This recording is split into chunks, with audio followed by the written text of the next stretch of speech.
Ooh, I have so many of these. So here's a good one. How was your day? How Fine. many people have said, "How was your day?" and gotten the eye roll, fine, whatever. This is like a classic. Here's what's happening when we ask, "How was your day?" There's two things that are happening. The first one is we are basically asking them a question that is impossible for them to answer correctly because whatever they're going to say, basically their day probably from school mostly sucked. There were probably some good Mhm. moments, there weren't some great moments.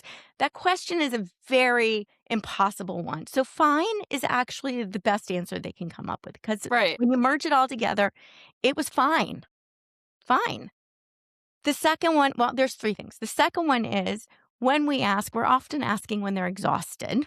They just Mhm. they just had to spend the entire day sitting still, not talking, getting lectured at, like, their life, not fun, and now they come Mhm. home and all they wanna do is just be, and we're trying to ask them questions.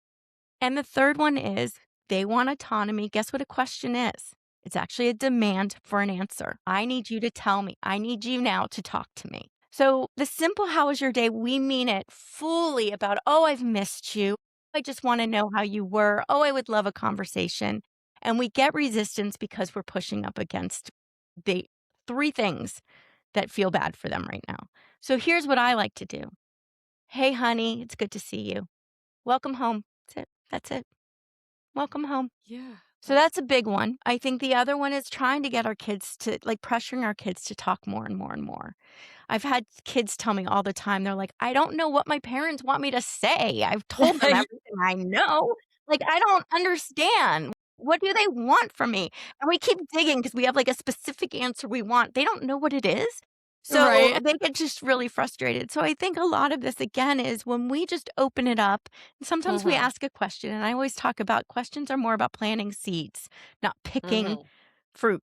So we plant a seed and we just say, or "You look frustrated. If you ever wanna talk, let me know." That's it. Mm.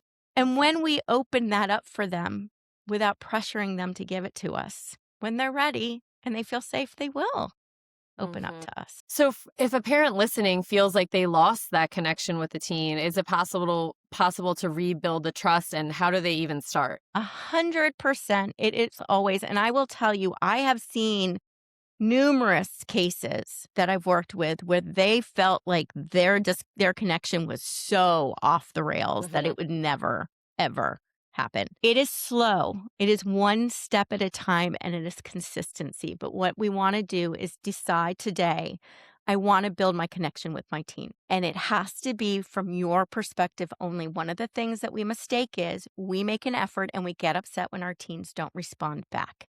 And as soon Mhm. as we get upset with that, it becomes a demand and an obligation, not an invitation to connect, right? So we're going to keep giving invitations. And I want you to put on some thick skin because it is going to hurt and you are going to get rejected because we have to now rewrite their story about us.